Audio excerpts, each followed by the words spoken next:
अंजलि ने देव से कहा, देव भैया अंदर आ जाइए, कुछ लोगों को अपने यहाँ की खातिरदारी दिखाते हैं। Interesting girl. अंजलि को पलटकर जाते हुए देखकर नील ने खुद से कहा। नील के साथ आई लड़की अंदर आकर रितिका के गले लग गई और दीपिका और शीतल जी के पैर छूकर हालचाल पूछने लगी। कनक को समझ आ गया कि वो बहुत क्लोज है मलिक के।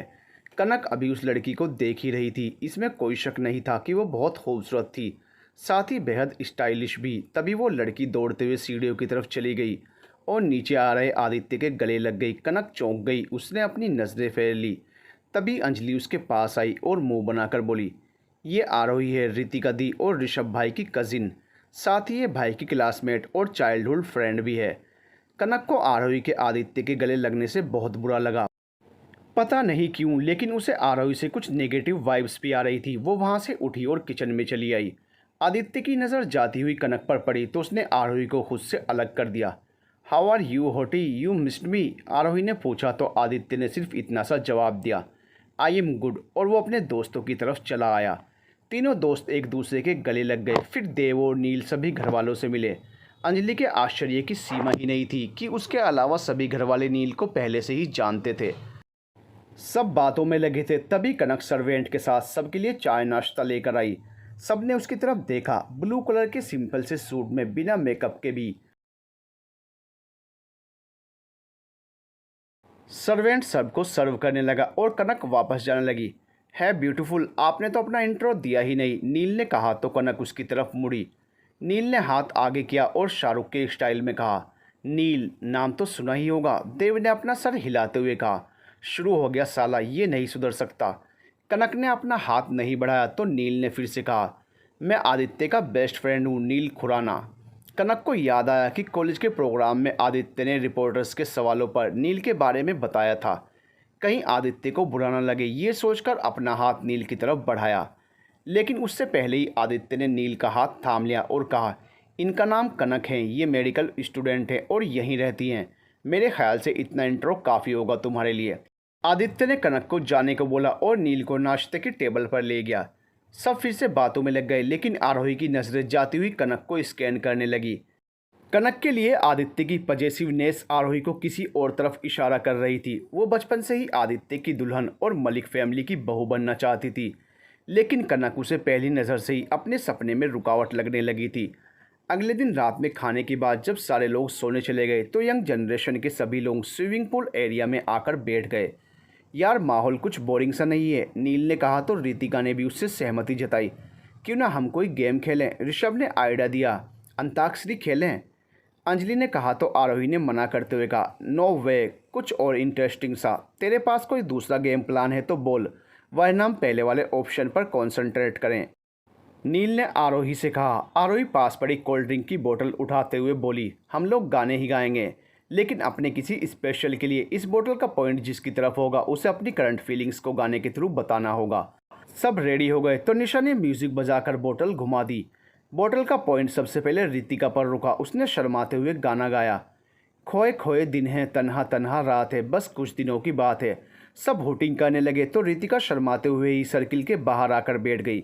दूसरी बार बोतल देव पर रुकी तो उसने आदित्य से हंसकर बात करती आरोही को देखकर गाना गाया, तू प्यार है किसी और का, तुझे चाहता कोई और है, तू नज़र में है किसी और की, तुझे देखता कोई और है।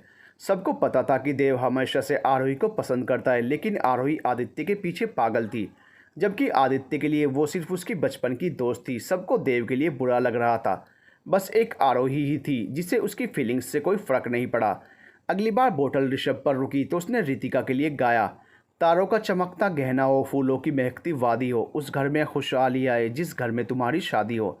रितिका ऋषभ के गले लग गई तो आरोही ने कहा, बस बस, कोई भी यहाँ इमोशनल नहीं होगा, मैं बोतल घुमाती हूँ। अगली बारी नील की थी। शाहरुख खान के फैन नील ने अंजलि को देखकर गाया, तुझे देखा तो ये जाना सनम, प्यार होता है दीवाना सनम, अब यहाँ से कहाँ जाएं हम, तेरी बाहों में मर जाएं हम। गाने के बोल सुनकर आदित्य की नज़रें कनक पर चली गई, जो अंजलि के साथ बैठी मुस्कुराते हुए नील का गाना सुन रही थी। वहीं आरोही की नज़रें भी आदित्य पर ही थी। अब की बार अंजलि की बारी आई तो उसने नील को घूरा और मुंह बनाकर गाने लगी, हट रे निगोड़े नीम के पकोड़े, पीछे क्यों ना छोड़े, घूमे दाएं बाएं, तुझको सुधारूं जुत्ती में उतारूं, सर पे तेरे मारूं धाएं धाएं। नील ने जब अंजलि का गाना सुना तो ज़ोर से हंस पड़ा। अगली बार बोतल विक्रम की तरफ रुकी तो विक्रम ने कहा, मैं अपनी बहनों के लिए गाना गाऊंगा। तो पेश है पहला गाना रितिका दी और अंजलि के लिए। फूलों का तारों का सबका कहना है, एक हज़ारों में मेरी बहना है, सारी उम्र हमें संग रहना है। और दूसरा गाना मेरी सबसे स्पेशल बहन कनक के लिए। कितना प्यारा तुझे रब ने बनाया, जी करे देखता रहूं, कितना सोना तुझे रब ने बनाया, जी करे देखता रहूं। कनक की आंखें नम हो आई तो विक्रम ने उसे साइड हग कर लिया। अंजलि और रितिका भी आकर विक्रम के गले लग गई तो नील ने कहा, अरे बस भी करो बहनों के प्यारे भैया, अभी गेम पर कंसंट्रेट करें। अगली बारी आदित्य की थी। दहलीज पर मेरे दिल की जो रखे हैं तूने कदम, तेरे नाम पर मेरी ज़िंदगी लिख दी मेरे हमदम। हाँ सीखा मैंने जीना, जीना कैसे जीना, हाँ सीखा मैंने जीना मेरे हमदम। न सीखा कभी जीना, जीना कैसे जीना, न सीखा कभी जीना तेरे बिना हमदम। आदित्य के गाने पर कनक ने उसकी तरफ धीरे से नज़र उठाकर देखा तो वो आरोही को देख रहा था। आरोही उससे चिपक कर बैठी थी। कनक के दिल में दर्द सा होने लगा था। देव की मुट्ठियाँ भी कस चुकी थी। दोनों को ही लगा कि आदित्य ने यह गाना आरोही के लिए गाया है। ज़रा ज़रा महकता है बहकता है आज तो मेरा तन बदन, मैं प्यासी हूँ मुझे भर ले अपनी बाहों में। अपनी बारी आने पर आरोही ने जब आदित्य के आसपास डांस करते हुए गाना गाया तो सबके मुंह खुले रह गए और आंखें बड़ी हो गई। आरोही के बाद अब कोई और नहीं बचा तो सबने कनक को ऐसे ही गाना गाने को बोल दिया। कनक ने आंखें बंद करके गाना शुरू किया। तू आता है सीने में जब जब सांसें भरती हूँ, तेरे दिल की गलियों से मैं हर रोज़ गुजरती हूँ। हवा के जैसे चलता है तू, मेरे जैसी उड़ती हूँ। कौन तुझे यूँ प्यार करेगा जैसे मैं करती हूँ, मेरी नज़र का सफ़र तुझ पे ही आके रुके। सब कनक की प्यारी सी आवाज़ में खो से गए थे। गाना ख़त्म करके कनक ने आंखें खोली। सब अब भी उसी को देख रहे थे तो कनक ने मासूमियत से कहा, गाना ख़त्म हो गया, वाओ अमेजिंग वॉइस। नील ने तारीफ़ी अंदाज में कहा तो देव ने भी कहा, रियली, ऐसा लग रहा है कि मैं एक्चुअल सिंगर से ही गाना सुन रहा हूँ। कनक भी सिंगर ही हैं, रितिका ने कहा तो आरोही बोली, लेकिन आदि ने कहा था कि एक मेडिकल स्टूडेंट हैं, एक डॉक्टर सिंगर नहीं हो सकता, ये कहाँ लिखा है। आदित्य ने कहा। उसकी बात पर नील ने सहमति जताते हुए कहा, वैसे भी टैलेंट का प्रोफेशन से क्या लेना देना। अब हमारे आदि को ही देख लो, इसका परफेक्ट एग्जाम्पल है, हर काम में नंबर 1 है और हमारी कनक भाई का ही लेडीज़ वर्जन है। विक्रम ने हंसते हुए कहा। नील बोला, फिर भी आप लोगों का कोई कनेक्शन कैसे नहीं हुआ? आई मीन आप दोनों तो made for each others type हो। नील की बात पर आदित्य की नज़रें कनक से मिली तो कनक की पलकें शर्म से झुक गई। ये देखकर आरोही को बहुत गुस्सा आया। फिर भी उसने खुद को नॉर्मल दिखाते हुए कहा, ये ज़रूरी थोड़ा ही ना है कि एक जैसी सोच और टैलेंट वाले लोगों में प्यार ही हो और एक जैसे विचारों वाले लोगों को एक साथ एक ही घर में रहते हुए भी प्यार ना हो। ये भी तो कहीं नहीं लिखा है। ऐसा लगता है दोनों एक दूसरे के लिए ही बने हैं, नील ने कहा। आरोही सही कह रही है, कई बार एक जैसे लोगों का एक साथ लंबा वक्त गुजारने के बाद भी प्यार नहीं होता, देव ने कहा तो आरोही ने मुंह बना लिया। आदित्य अब भी कनक को ही देख रहा था और वहीं कनक ने भी अभी नज़रें झुका रखी थी। वैसे भी कनक किसी और से प्यार करती है। तभी रितिका ने खुलासा किया तो कनक ने हड़बड़ाकर रितिका को देखा। आदित्य के चेहरे पर अब तक पसरी सौम्यता ने भी तनाव का रूप ले लिया था। रितिका दी आपको गलत, विक्रम ने रितिका के साथ बाकी सबकी गलतफहमी भी दूर करनी चाहिए। तो आरोही ने उसकी बात बीच में ही काटते हुए कहा, विक्रम तुम ये कहना चाहते हो कि तुम्हारी बहन किसी से प्यार नहीं कर सकती? अंजलि ने समझाया कि विक्रम भाई का वो मतलब नहीं था, वो कहना चाहते थे कि कनक को जिससे प्यार है। लेकिन आरोही ने फिर से बात बीच में ही काट दी और बोली, तुम दोनों अभी चुप करो, हम कनक से ही सच्चाई जान लेते हैं। क्यों कनक, क्या तुम किसी से प्यार करती हो? कनक अभी इस सच्चाई को किसी के सामने रखने के लिए मानसिक रूप से तैयार नहीं थी। देखो झूठ मत बोलना प्लीज़, तुम्हें अंजलि की कसम। आरोही ने कनक के पास कोई रास्ता ही नहीं छोड़ा था सिवाय सच बताने के। आदित्य अब भी धड़कते दिल के साथ कनक पर नजरें जमाए उसके जवाब के इंतज़ार में था। कनक घबराई हुई थी तो पास बैठे विक्रम ने उसके हाथ पर अपना हाथ रख दिया तो कनक ने उसकी तरफ देखा। विक्रम ने आंखों से इशारा करके कहा, आज सच बता दो। अंजलि ने आरोही को घूरते हुए कहा, कनक अगर तुम्हारा मन हो बताने का तभी तुम कुछ भी बताना, ये तुम्हारा पर्सनल मैटर है, किसी को कोई हक नहीं है तुम्हारे दिल की बात ज़बरदस्ती जानने का। कनक ने थोड़ी देर सोचा फिर हामी भर दी कि उसे किसी से प्यार है, क्योंकि आरोही ने अंजलि की कसम दी थी और कनक के लिए अंजलि बहुत ही खास थी।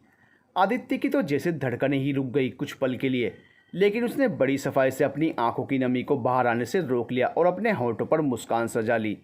तो फिर हमको भी बताओ, कौन है वो लकी गाई? क्या करता है, कैसा दिखता है, ऐसा भी क्या है उसमें कि तुम उसकी दीवानी हुई फिर रही हो? आरोही ने आदित्य की ओर टेढ़ी नज़रों से देखते हुए कनक से पूछा। कनक ने उसकी बात सुनकर अंजलि की तरफ देखा तो अंजलि ने अपनी पलकें झपकाकर आरोही को जवाब देने का इशारा किया। कनक ने जैसे ही कुछ कहने के लिए मुंह खोला, आरोही ने उसे टोकते हुए कहा, ऐसे नहीं कनक, अपने स्टाइल में गाना गाकर बताओ ना। उसके बारे में कनक ने आंखें बंद कर ली। उसकी बंद आंखों में आदित्य से जुड़ी सारी घटनाएं किसी फिल्म की तरह चलने लगी।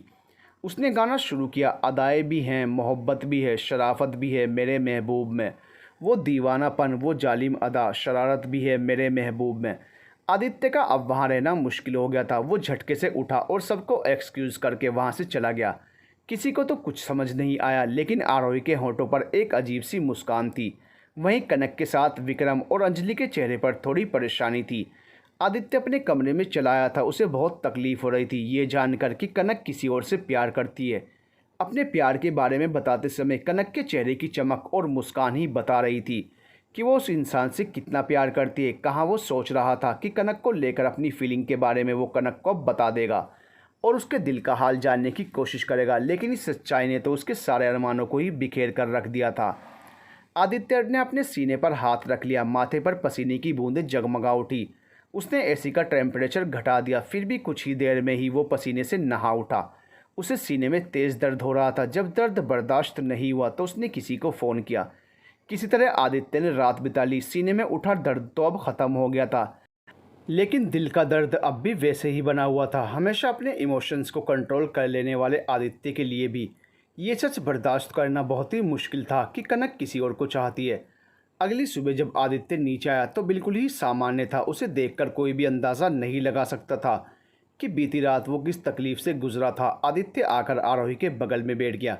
कनक किचन में ही थी। उसने जब आदित्य को देखा तो जल्दी से उसके लिए कॉफ़ी लेकर आई। कनक कॉफ़ी का कप उसकी तरफ बढ़ाती उससे पहले ही आदित्य ने आरोही के हाथ में पकड़ा जूस का गिलास लेकर मुंह से लगा लिया। कनक रुककर आदित्य को देखने लगी। आदित्य ने उसे पूरी तरह से इग्नोर किया और आरोही से बातें करने लगा। कनक को थोड़ा बुरा लगा। वो किचन में चली आई। आदित्य ने उसे जाते देखा तो खुद भी उठकर बाहर निकल गया। रात में जब आदित्य घर लौटा सब डिनर कर रहे थे। मानसी बुआ ने उसे रोका तो वो डाइनिंग एरिया में चला आया। शीतल जी ने कहा, आइए खाना खा लीजिए आदि, आज कनक ने बहुत ही टेस्टी खाना बनाया है। हाँ भाई, सबकी पसंद का कुछ ना कुछ बना है, रितिका ने कहा। आदित्य ने कनक को एक नज़र देखा। कनक भी उसकी तरफ देख रही थी। आदित्य को फिर से बीती रात की सारी बातें याद आने लगी तो वहाँ से ये बोलकर हट गया कि मुझे भूख नहीं है, मैंने बाहर ही डिनर कर लिया है। आदि भूख नहीं है फिर भी आप खाना टेस्ट तो कर ही सकते हैं ना, कनक ने बहुत ही मन लगाकर बनाया है, दीपिका जी ने कहा। नहीं मॉम, मूड नहीं है। आदित्य बिना एक पल भी गवाए अपने कमरे में चला गया। अगले दिन भी आदित्य ने कनक को पूरी तरह इग्नोर किया। इंगेजमेंट पार्टी के लिए डांस प्रैक्टिस में भी अपनी जोड़ी कनक के साथ बनने के बाद भी उसने कनक के बजाय आरोही के साथ प्रैक्टिस की। इस बार भी कनक को बुरा लगा। उसकी आंखें हल्की सी नम हो गई। अंजलि और विक्रम दोनों ही ये सब कुछ नोटिस कर रहे थे। कहीं ना कहीं उन्हें इसकी वजह भी पता थी। कनक को तकलीफ़ में देखना दोनों के लिए मुश्किल था, इसलिए उन्होंने आदित्य से इस बारे में बात करने की सोची। अगले दिन कनक किचन में आई तो दीपिका जी ने सबके लिए चाय कॉफ़ी बना ली थी। कनक ने उनकी मदद करने के लिए कहा तो उन्होंने उसे एक ट्रे में कॉफ़ी के कप पकड़ाते हुए कहा, ये कॉफ़ी आदि और उनके दोस्तों को दे दीजिए। कनक आदित्य के पास नहीं जाना चाहती थी। उसे आदित्य के खुद को इग्नोर करने से बहुत तकलीफ़ हुई थी। वो अपनी सेल्फ रेस्पेक्ट को नहीं गिराना चाहती थी, लेकिन उसके संस्कार दीपिका जी की बात को टालने की इजाज़त भी नहीं दे रहे थे। वो कॉफ़ी की ट्रे लेकर ऊपर चली आई। रास्ते में ही उसको देव और नील मिल गए। उन्हें कॉफ़ी देकर वो आदि के रूम की तरफ आई। आरोही उसके रूम के बाहर ही थी। उसने जब कनक को उस तरफ आते देखा तो जल्दी से रूम में घुस गई। आदित्य भी बाथरूम से नहाकर निकला था। उसने सिर्फ लोअर ही पहना हुआ था। आरोही उसके गले लग गई। वो आरोही की इस हरकत से चौंक उठा।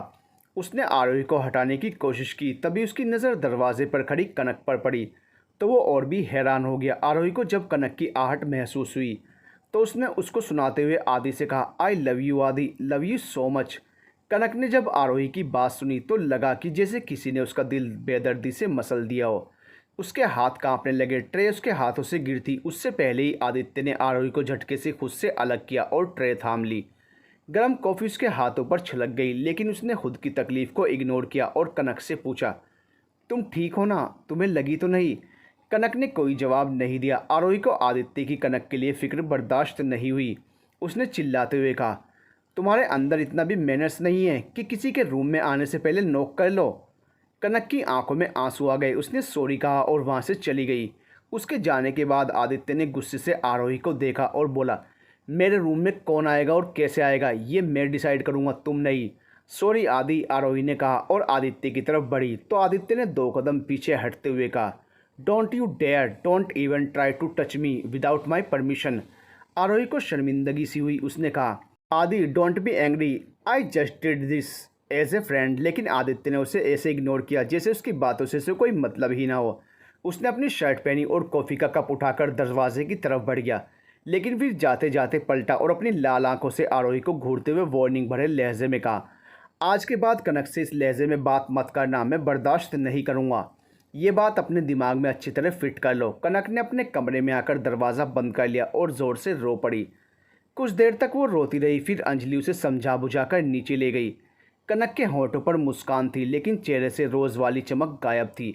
आदित्य को बुरा लगा कनक को ऐसे देखकर। उसने सोचा कि कहीं आरोही ने उसे आई लव यू कहा तो कनक ने ये तो नहीं सोच लिया कि वो और आरोही एक दूसरे से प्यार करते हैं। वो कनक को समझाना चाहता था कि उसके और आरोही के बीच कुछ नहीं है, लेकिन उसका स्वभाव उसे कनक को एक्सप्रेशन देने से रोक रहा था। फिर उसे ख्याल आया कि मैं क्यों उसे सफाई दूं, कौन है वो मेरी, वैसे भी वो किसी और से प्यार करती है। उसे आरोही के मुझे आई लव यू कहने पर कोई फ़र्क नहीं पड़ा होगा, ज़रूर उसे आरोही के चिल्लाने का बुरा लगा होगा। कनक की नज़र हॉल में बैठे आदित्य पर पड़ी तो वो उसका सामना करने से बचने के लिए किचन की तरफ मुड़ गई। तभी अचानक से उसे ख्याल आया कि आदित्य के हाथ पर गर्म कॉफ़ी गिर गई थी। उसने देखा कि 1 घंटे से ज़्यादा हो गया है, लेकिन आदि ने हाथ पर दवा भी नहीं लगाई है। वो खुद पर गुस्सा करने लगी कि कैसे उसने अपनी तकलीफ़ में उस इंसान की तकलीफ़ को भुला दिया जिसे वो खुद से ज़्यादा प्यार करने का दावा करती है। उसने हॉल में रखे ड्रॉवर से मेडिसिन बॉक्स निकाला और किसी को ढूंढने लगी जो आदित्य को जाकर दवा दे सके, लेकिन सब अपने कामों में बिजी थे। कुछ देर बीत जाने के बाद उसे अंजलि दिखी तो उसने उसे आदि को दवा देने के लिए कहा, अंजलि ये दवा तुम अपने भाई के हाथों में लगा दो। उनके हाथों पर गर्म कॉफ़ी गिर गई थी।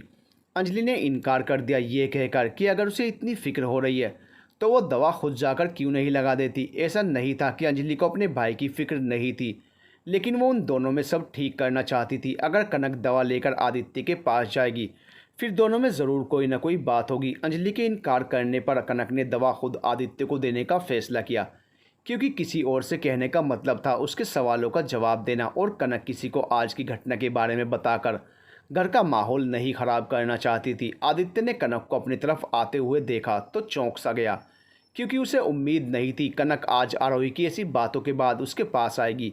जितना वो कनक को जानता था, कनक ऐसी किसी सिचुएशन के बाद सामने आने के बजाय खुद को सबसे छुपा लेती है। फिर आज कैसे वो उसके पास आ रही है। थोड़ी देर बाद ही उसे अपने मन में चल रहे सवालों के जवाब मिल गए। जब कनक ने उसकी तरफ मेडिसिन बॉक्स बढ़ाया तो लेकिन आदित्य ने जानबूझकर अनजान बनते हुए उससे पूछा, क्या है ये। कनक ने नज़रें झुकाए हुए ही जवाब दिया, दवा। तो आदित्य ने फिर कहा कि वो तो मुझे दिखाई दे रहा है, लेकिन तुम इसे मुझे क्यों दे रही हो। कनक ने उसके हाथ पर जलने के निशान की तरफ इशारा करके कहा, आपके हाथ पर कॉफ़ी गिर गई थी ना, बड़ी जल्दी नहीं याद आ गया तुमको। आदित्य ने ताना देते हुए कहा, फिर बोला कि मुझे इसकी कोई ज़रूरत नहीं है, तुम ले जाओ इसको। लेकिन आपका हाथ लाल हो चुका है, जलन हो रही होगी इसमें। कनक ने फिक्र से कहा तो आदित्य ने कुछ सेकंड उसकी तरफ देखा और फिर दूसरी तरफ देखते हुए बोला, कहा ना ज़रूरत नहीं है इसकी, ले जाओ। कनक को गुस्सा आ गया। उसने मेडिसिन बॉक्स में से जलने पर लगाया जाने वाला ट्यूब निकाला और आदित्य का हाथ पकड़कर वहीं बैठ गई। आदित्य उसकी हिम्मत पर हैरान था। उसने अपना हाथ खींचने की कोशिश की तो कनक ने उसे घूरकर देखा और बोली, चुपचाप से दवा लगवा लीजिए, ज़्यादा नाटक करने की ज़रूरत नहीं है। हाथ में जलने का निशान साफ दिख रहा है, फिर भी छोटे बच्चों की तरह जिद किए जा रहे हैं। आदित्य अब शांत हो गया। सच तो ये था कि उसे कनक का इतने हक से उसका हाथ पकड़कर दवा लगाना अच्छा लग रहा था। वो दवा लगाती कनक को देखने लगा। कनक दवा लगाने के साथ उसके हाथों पर फूंक भी मार रही थी। आदित्य को इतनी भी ज़्यादा जलन नहीं हो रही थी, लेकिन कनक की मासूमियत पर उसे बहुत प्यार आया। ये नज़ारा देखकर ऊपर के बरामदे की रेलिंग के पास में खड़े अंजलि और विक्रम के होंठों पर जहाँ मुस्कुराहट थी, वहीं आरोही का गुस्से के मारे बुरा हाल था। विक्रम ने अपना फ़ोन निकाला और आदित्य और कनक की साथ में एक पिक्चर ले ली। आरोही ने ये देखा तो पैर पटकते हुए वहाँ से चली गई। एंगेजमेंट वाली शाम को दुल्हन की तरह सजे धजे मलिक मैंशन की शान देखते ही बन रही थी। पूरा घर मेहमानों से भर गया था। रितिका की मर्जी अनुसार आज की पार्टी की थीम रेड और ब्लैक रखी गई थी। सभी जेंट्स के लिए 3 पीस सूट और लेडीज के लिए गाउन ड्रेस कोड रखा गया था। रेड गाउन में रितिका किसी परी की तरह लग रही थी और उसके बगल में खड़ा उसका होने वाला मंगेतर उदय भी ब्लैक कलर के सूट में जच रहा था। बाकी लेडीज़ ने भी अलग अलग डिज़ाइन का रेड गाउन ही पहना हुआ था और जेंट्स ने ब्लैक सूट। कनक और अंजलि भी रेडी हो गई थी। दोनों ही बहुत प्यारी लग रही थी। अंजलि हमेशा की तरह कनक को छेड़ने में लगी थी। उसने कहा, आज तो भाई का दिल पक्का ही तुझ पर आने वाला है। रहने दो, तुम्हारे भाई को और लड़कियों से फुर्सत मिलेगी तब ना मेरी तरफ देखेंगे। देखना पार्टी में मौजूद सभी लड़कियां कैसे तितलियों की तरह उनके आगे पीछे मंडराएंगी। उनको तो हम पर ध्यान भी नहीं जाएगा। कनक ने मुंह बनाकर कहा, ओहो, मुझे नहीं पता था मेरी प्यारी सी दोस्त को कभी किसी से जलन भी हो सकती है। लेकिन सच कहूँ तो तू ऐसे जेलस होते हुए बड़ी प्यारी लग रही है। अंजलि ने हंसते हुए कहा, तुम्हारे पास हमें परेशान करने के अलावा और कोई काम नहीं होता है क्या? नीचे चलो, लेट हो रहा है। पता चला हम यहाँ बातें करते ही रहे और वहाँ इंगेजमेंट ख़त्म हो गई। कनक ने अंजलि पर झूठा गुस्सा दिखाते हुए कहा और उसे खींचकर नीचे ले जाने लगी। हाँ हाँ, पता है मुझे तुम नीचे जाने के लिए इतनी बेकरार क्यों हो। तुम भाई को इंतज़ार नहीं करवाना चाहती हो, है ना? अंजलि ने उसे अब भी छेड़ना जारी रखा था। तुम बेकार के ख्याली पुलाव ना पकाओ। देखा नहीं आजकल तुम्हारे भाई हमें कैसे इग्नोर करते हैं। वो क्यों हमारा इंतज़ार करेंगे? कनक के चेहरे पर एक मायूसी सी छा गई। वैसे भी उन्हें आजकल जिसका इंतज़ार रहता है वो तो उनके पास अब तक पहुंच भी गई होगी। कनक ने आरोही के बारे में सोचकर कहा, तुम परेशान ना हो, मैं अपने भाई को बहुत अच्छी तरह जानती हूँ। आरोही उनके बारे में चाहे जो भी सोचे, लेकिन भाई के लिए वो सिर्फ उनकी फ्रेंड है। अंजलि ने कनक को समझाया और फिर आरोही के बारे में सोचकर मुंह बनाते हुए बोली, मेरे भाई की चॉइस इतनी बुरी नहीं हो सकती कि वो आरोही से प्यार करें। दोनों बातें कर रही थी कि दीपिका जी ने उन्हें बुलावा भेजा तो दोनों नीचे आने लगी। अंजलि को कुछ काम याद आ गया तो वो कनक को नीचे जाने का बोलकर वापस अपने रूम में चली गई। कनक सीढ़ियों से उतरने लगी। उसका लंबा गाउन उसके पैरों के नीचे आ गया। वो गिरने वाली ही थी, लेकिन पीछे से आ रहे आदित्य ने उसे थाम लिया। कनक ने जब उसे देखा तो उसको अंजलि की बात याद आ गई। उसने दिल ही दिल में सोचा, इनके दिल का पता नहीं, लेकिन मेरा दिल पक्का बाहर आ जाएगा। 3 पीस ब्लैक सूट में और रेड टाई में आदित्य आज फिर से कहर ढा रहा था। उसकी पर्सनैलिटी इतनी शानदार थी कि भीड़ में भी वो अलग ही नज़र आता था। आदित्य की पलकों ने भी कनक के रूप को देखकर आज झपकने से इनकार कर दिया था। दोनों एक दूसरे में ही खोए थे। विक्रम ने मौके का फ़ायदा उठाया और कैमरामैन से बोलकर दोनों की कुछ पिक्चर्स क्लिक करवा ली। अंजलि ने दोनों को ऐसे साफ देखा तो एक ज़ोरदार सीटी मारी तो दोनों की चेतना लौटी और वो नीचे आने लगे, लेकिन कनक वापस से ना गिर जाए ये सोचकर आदित्य ने उसका हाथ थाम लिया। आदित्य खुद आगे आकर सबके सामने उसका हाथ थामे आ रहा था। कनक के लिए ये किसी सपने से कम नहीं था। उसे शर्म भी आ रही थी। उसका गोरा सा मुखड़ा शर्म से गुलाबी हो गया था। फिर भी उसने अपना हाथ छुड़ाने की कोई कोशिश नहीं की। भाभी, इन दोनों को देखकर आपको नहीं लगता कि ये वर्ल्ड की बेस्ट जोड़ी बन सकते हैं? शीतल जी ने पास खड़ी दीपिका जी से कहा। हमने तो जब कनक को पहली बार देखा था तभी वो हमें अपने आदि के लिए भाग गई थी। दीपिका जी ने मुस्कुराते हुए कहा तो शीतल जी बोली, इसका मतलब आपके मन में भी मेरी तरह कनक को इस घर की बहू बनाने का विचार है। उनकी बात पर दीपिका जी कनक और आदित्य को देखकर मुस्कुरा उठी। नीचे आकर आदित्य ने कनक का हाथ छोड़ दिया और अपने दोस्तों के पास चला गया। कनक दीपिका जी के पास चली आई। दीपिका जी कनक को पार्टी में आई अपने दोस्तों से मिलवाने लगी। सभी ने कनक की खूबसूरती की दिल खोलकर तारीफ की। दीपिका जी ने जब कनक को मानसी बुआ की सास सावित्री देवी से मिलवाया तो कनक उनके पैर छूने लगी।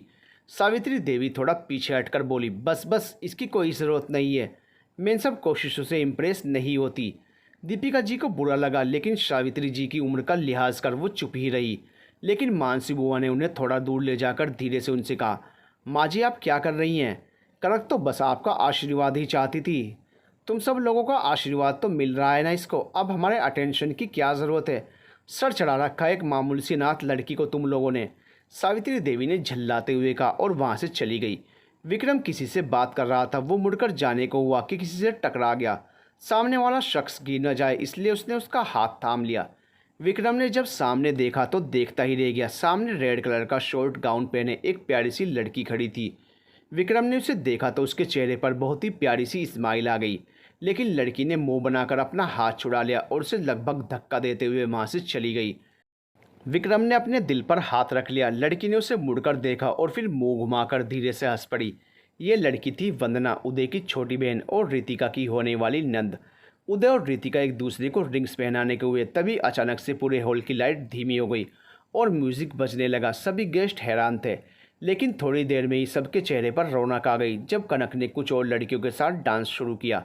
आदित्य ने जब गाने के बोल सुने तो खुद को खुलकर मुस्कुराने से रोक नहीं पाया। हे सगाई सुन लड़की के भाई, जरा नाच के हमको दिखा, कुड़ी की तरह ना शर्मा, हाय तू मेरी गल मान जा, तू मेरी गल मान जा। वंदना ने विक्रम को देखकर गाया तो विक्रम ने उसको पकड़कर गाते हुए डांस शुरू किया। विक्रम सबको नचाऊं, नच नच के दिखाऊं, आ मुझको गले से लगा, मुंडे से ज़रा आंख लड़ा। नील अंजलि के पास आ खड़ा हुआ तो अंजलि ने उसको घूर कर देखा, फिर कनक के साथ डांस करके गाने लगी। नाच गाने के बीच में रितिका और उदय ने एक दूसरे को रिंग्स पहना दी। सब लोग उन्हें बधाइयाँ और आशीर्वाद देने लगे। थोड़ी देर बाद अंजलि उन दोनों को डांस स्टेज पर ले आई। अनिरुद्ध, दीपिका, शीतल, राजेंद्र, मानसी, शैलेश, इन सब लोगों ने गल मिट्टी मिट्टी बोल पर डांस किया। अब बारी थी सभी यंग लोगों के कपल डांस की। आरोही आदित्य के आगे पीछे ही घूम रही थी तो ऋषभ और विक्रम ने अपनी तरकीब बढ़ाई। नील ने एक बाउल लाकर रख दिया और सभी लड़कियों को एक एक पर्ची पकड़ा दी, ये बोलकर कि पर्ची पर उनके डांस पार्टनर का नाम लिखा होगा और सबको उसी के हिसाब से डांस करना होगा। कनक ने अपनी पर्ची खोली तो उसमें लिखे नाम को देखकर उसकी हालत ख़राब हो गई। वहीं अंजलि ऋषभ को घूरने लगी तो ऋषभ अपनी नज़रें चुराने लगा।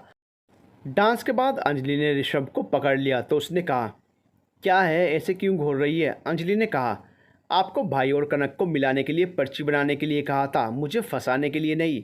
ऋषभ ने कहा, अच्छा ये बता, कनक और भाई की जोड़ी बनानी थी, वहीं विक्रम को वंदना के साथ डांस करना था। बचे नील, तू, मैं और आरोही। अब मैं अपनी बहन के साथ कपल डांस तो नहीं करूँगा ना, फिर तेरी और नील की जोड़ी बनाने के अलावा मेरे पास और कोई ऑप्शन बचा था क्या? और तू ये भी तो सोच, अपने भाइयों की जोड़ी बनाने के चक्कर में बेचारे मेरे जैसे मासूम बच्चे को उस चुड़ैल आरोही के साथ डांस करना पड़ा। अंजलि को भी अब समझ आ गया तो वो शांत हो गई। डांस खत्म हो चुका था लेकिन आदित्य और कनक पर अब भी एक दूसरे की खुमारी छाई हुई थी। दोनों ही नज़रें बचाकर एक दूसरे को थोड़ी थोड़ी देर में देख ही लेते।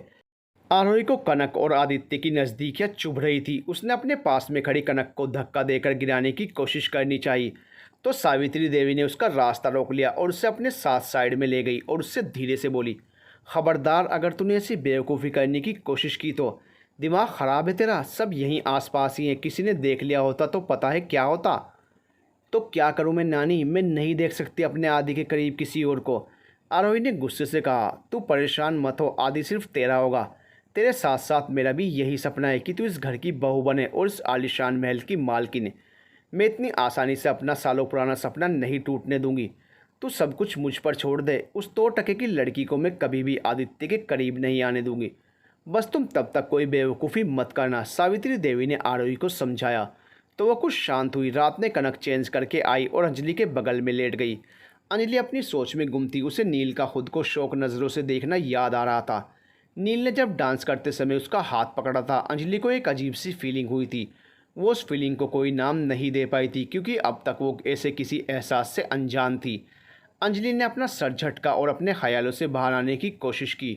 उसने अपने बगल में लेटी कनक को देखा जिसने अपनी आंखें बंद की थी, लेकिन उसके होंठों पर पसरी मुस्कान बता रही थी कि वो अभी जाग रही है। अंजलि ने कनक की तरफ करवट ले ली और अपनी हथेली का तकिया बनाकर कनक को देखने लगी। थोड़ी देर बाद कनक ने भी आंखें खोली तो अंजलि को खुद की तरफ देखते पाया। तुम हमें ऐसे क्यों देख रही हो? कनक ने पूछा तो अंजलि बोली, देख रही हूँ, जब से तूने भाई के साथ कपल डांस किया है तेरे चेहरे पर अलग ही नूर छाया हुआ है। कब से तू अकेले ही मुस्कुराए जा रही है? कनक शर्मा गई। अंजलि ने आगे कहा, वैसे भाई भी तेरे साथ आज बहुत खुश नज़र आ रहे थे। मैंने नोटिस किया था तेरे भाई का ना कुछ भी समझ नहीं आता, कब खुश होते हैं और कब नाराज़ हो जाते हैं। कभी इतनी अटेंशन देते हैं, ख्याल रखते हैं कि हम ख्वाबों के आसमान में उड़ने लगते हैं, तो कभी इतना रूडली बिहेव करते हैं, हमें ऐसे इग्नोर कर देते हैं कि हम सच के धरातल पर आ जाते हैं। कनक को आदित्य का इन दिनों खुद को इग्नोर करना याद आ गया। कनक की बातों को चुपचाप सुनती अंजलि चौंक उठी जब कनक ने कहा, तुम्हें नहीं लगता है उन्हें किसी डॉक्टर को दिखाना चाहिए? कोई डॉक्टर ही समझ सकता है उनके पल पल बदलते व्यवहार को। तेरे कहने का मतलब क्या है? भाई को कोई दिमागी बीमारी है?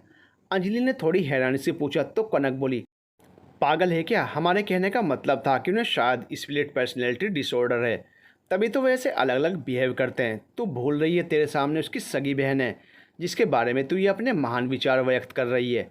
हाँ मानती हूँ मैं तेरी बेस्ट फ्रेंड हूँ, लेकिन अपने भाई के बारे में मैं कुछ भी उल्टा पुल्टा नहीं सुनूंगी। मेरे भाई बिल्कुल नॉर्मल हैं, अंजलि ने कहा। कनक ने सॉरी बोलने वाले अंदाज में अपने कान पकड़े और बोली, हम भी क्या करें, तुम्हारे भाई हमें ऐसा सोचने पर मजबूर कर देते हैं। फिर भी तू उनके पीछे इतनी पागल क्यों है, उनसे इतना प्यार क्यों करती है? अरे दिल पर किसका जोर चलता है, और उन्होंने हमारे दिल तो क्या दिमाग पर भी अपना कब्जा कर लिया है। तूने टेढ़ा है पर मेरा है वाली लाइन सुनी है ना, कनक ने मुंह बनाकर कहा। अंजलि ने उसे हल्का सा घूरा तो कनक हंस पड़ी और उसके साथ ही अंजलि भी। अच्छा ये बता, तुझे कब समझ आया कि तुझे भाई से प्यार हो गया है? अंजलि ये पूछने से खुद को रोक नहीं पाई। ये तो हमें भी समझ नहीं आया। पहली बार जब हम उनसे मिले तो एक अजीब सी फीलिंग हुई थी, पर हम उसे समझ ही नहीं पाए। पहली बार हम किसी लड़के को बार बार देखने से खुद को रोक नहीं पा रहे थे। उनकी गहरी निगाहों में कुछ तो ऐसा था जो हमारे दिल में घर कर गया था। पता है, उन्हें दूसरे लड़कों की तरह फ्लर्ट करना और प्यारी प्यारी बातें करना नहीं आता। जब भी वो हमसे मिले हमेशा रूडली बिहेव ही किया। शायद उनका यही अंदाज हमें भा गया था, क्योंकि उनकी निगाहों में हमने कभी गंदगी नहीं देखी, बल्कि लड़कियों के लिए एक सम्मान सा नज़र आया था। अंजलि उसकी बातों को ध्यान से सुन रही थी। कनक किसी और ही जहान में खोई बोलती जा रही थी।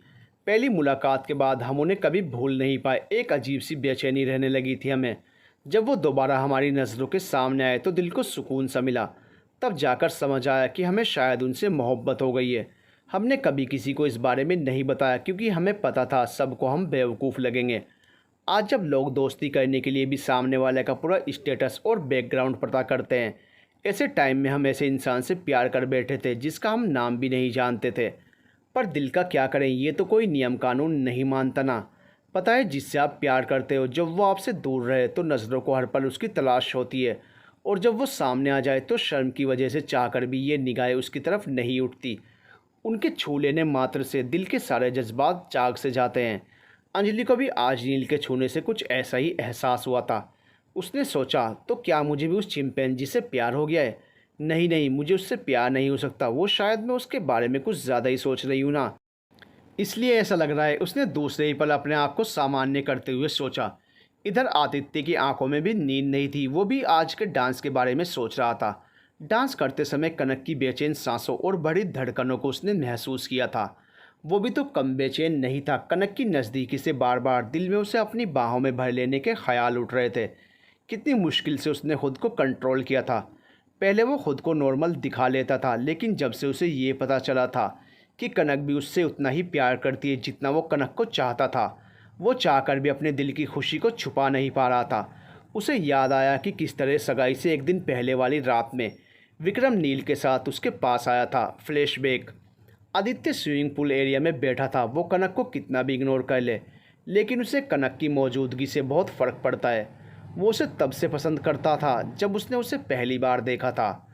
एक अनजान लड़की को सड़क किनारे बैठकर रोते देखकर पता नहीं क्यों उसे घुटन सी महसूस हुई थी। वो चाहकर भी वहाँ से नहीं जा पाया था, बस इसलिए अपने स्वभाव से विपरीत जाकर उसने उसके रोने की वजह जाननी चाहिए थी। फिर वो जब भी उससे मिला वो उसके दिल में बसती चली गई। वो ना जाने कितनी लड़कियों से मिला था, कितनी लड़कियां उसके आगे पीछे घूमती थी, लेकिन जो उसने कनक के लिए महसूस किया वो कभी भी किसी लड़की के लिए महसूस नहीं किया। वो प्यार जैसे जज्बातों को खुद पर भी हावी नहीं करना चाहता था, इसलिए उसने हमेशा ही कनक से बेरुखी जताई थी, क्योंकि वो नहीं चाहता था कि वो उसके जज्बातों को महसूस करे। लेकिन प्यार पर कब किसका ज़ोर चलता है। लाख कोशिशों के बाद भी वो अपना दिल हार ही गया उस मासूम सी लड़की पर। जब से उसे ये पता चला था कि कनक किसी और को चाहती है, उसका दिल टूट गया था। एक पल भी उसे सुकून नहीं मिल रहा था। जब जब उसे कनक का चेहरा नज़र आता उसके दिल में फिर से तकलीफ़ होने लगती। इसलिए ही वो उससे दूर रहने की कोशिश कर रहा था। To be continue.